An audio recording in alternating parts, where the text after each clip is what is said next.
اعوذ باللہ من الشیطان الرجیم بسم اللہ الرحمن الرحیم۔ ڈاکٹر ریحان اعظمی اللہ مقامہ۔ ڈاکٹر ریحان اعظمی پہ بات کرنے سے پہلے میں عرض کر دوں کہ ہم آج مولا کی زبان لسان اللہ سے مولا کی بارگاہ میں شعر کہنے والے شاعر کی عظمت پر ایسے لفظ پیش کرنے جا رہے ہیں جو کہ نہایت ہی باعث عزت، باعث فخر، باعث عظمت ہے۔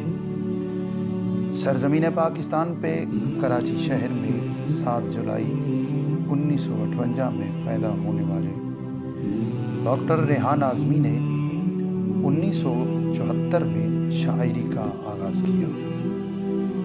انہوں نے بطور نغمہ نگار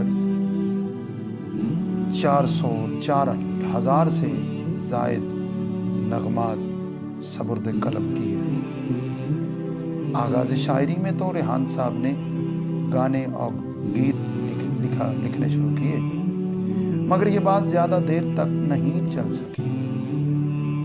لیکن اہل بیت اطہار کی خاص نظر کرم کی وجہ سے ڈاکٹر ریحان اعظمی نے شاعری کا رخ بدل دیا۔ پھر انہوں نے حمد، نعت، منقبت، سلام، مرثیہ، قصیدہ، نوحہ اور مسدس پر بہت زیادہ کام کیا۔ اس قدر کام کیا کہ وہ اٹھتے بیٹھتے چلتے پھرتے آل محمد پر اشعار کہا کرتے تھے۔ جب ہم نے دیکھا کہ ان کی محفل میں کوئی ملنے آتا، جب ان کی نشست میں کوئی بیٹھتا تو اکثر اسے بھی اشعار ہی سنایا کرتے تھے، یعنی ایسا شاعر جس نے مولا کے لیے کہا، مولا کے لیے لکھا، مولا کے لیے سنا، مولا کے لیے پڑھا۔ جدید اردو ادب کی تاریخ کراچی سے تعلق رکھنے والے ڈاکٹر ریحان اعظمی کے ذکر کے بغیر نامکمل ہے۔ وہ ایک استاد، ایک صحافی، ایک قلمکار، ایک ادیب، ایک تہذیبی، وہ استاد اور معلم جن کی بنیاد اور جن کی طرہ امتیاز خاص کر نوحہ اور مرثیہ سے منسلک ہے۔ وہ کراچی کے علاقے لیاقت آباد المعروف لالو کھیت کی گلیوں میں جمع ہوئے، جہاں اس زمانے میں اہل علم کی کثیر تعداد آباد تھی۔ انہوں نے ابتدائی تعلیم گورنمنٹ اسکول لیاقت آباد سے حاصل کی، جبکہ ثانوی تعلیم سراج الدولہ کالج کے استاذہ سے حاصل کی۔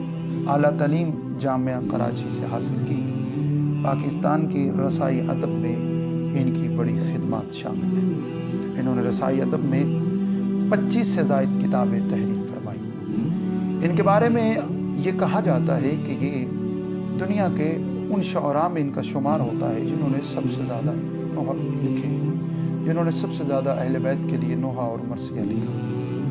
ان کے معروف کلام کیا رہا خیموں میں شہ کے ایک اداسی رہ گئی، سر پہ اگر صحرا سجانا بھیا مجھے بھول نہ جانا، شبیر سے سیکھے کوئی اسلام بچانا، لوگوں یہ تماشا نہیں اس رونے پہ ہنسنا نہیں۔ اور وہ معروف کلام جسے سید ندیم سرور نے پڑھا اور جسے تمام مکاتب فکر نے سنا، نارو زینب نارو زینب نارو زینب، یہ وہ کلام ہے جو ڈاکٹر ریحان اعظمی کے معروف کلام ہے۔ ویسے تو ڈاکٹر ریحان اعظمی نے سارے کلام اس قدر انمول لکھے اور اس قدر چنے ہوئے الفاظ میں لکھے کہ ان کا ہر کلام ہی معروف ہو جاتا ہے۔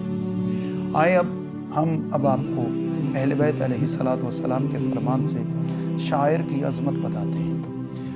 کتاب کا نام ہے عیون اخبار الرضا، لکھنے والے شیخ صدوق اللہ رحمہ۔ انہوں نے اپنی کتاب عیون اخبار الرضا کی جلد نمبر 1 صفحہ نمبر 40 اور 41 پر آل محمد کی مدح کرنے والوں کی فضیلت میں احادیث جمع کی۔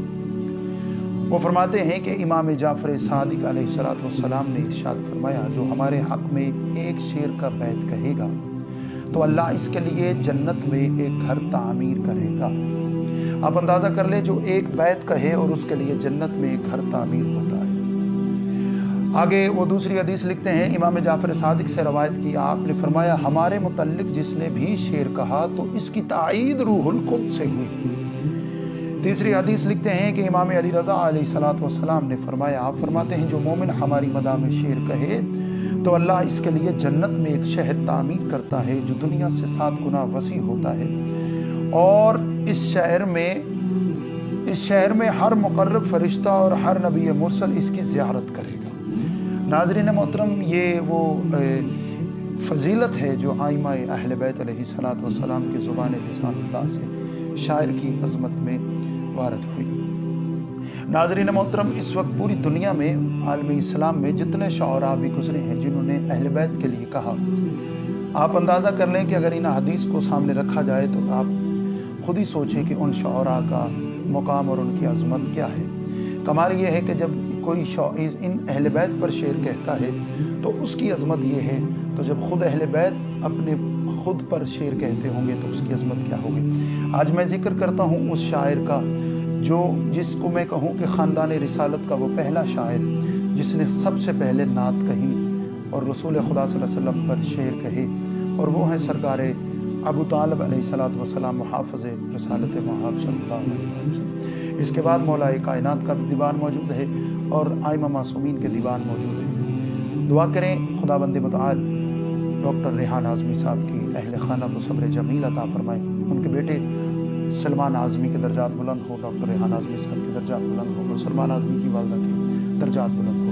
خدا بند متعال ان کے بیٹوں کو صبر جمیل عطا فرمائے اور ان کی قبر کو آل محمد کے عزاداروں کے لیے ایسا ایک راحت کا ذریعہ بنائے کہ جب بھی ان کی قبر پہ مومنین جائیں تو جس طرح ان کے پاس لوگ آتے تھے تو وہ لوگوں کو ذکر اہل بیت سناتے تھے، مولا کے مدح خان بھی ان کی قبر پہ جا کے اس شاعر اہل بیت کو مولا کی مدح سنائیں۔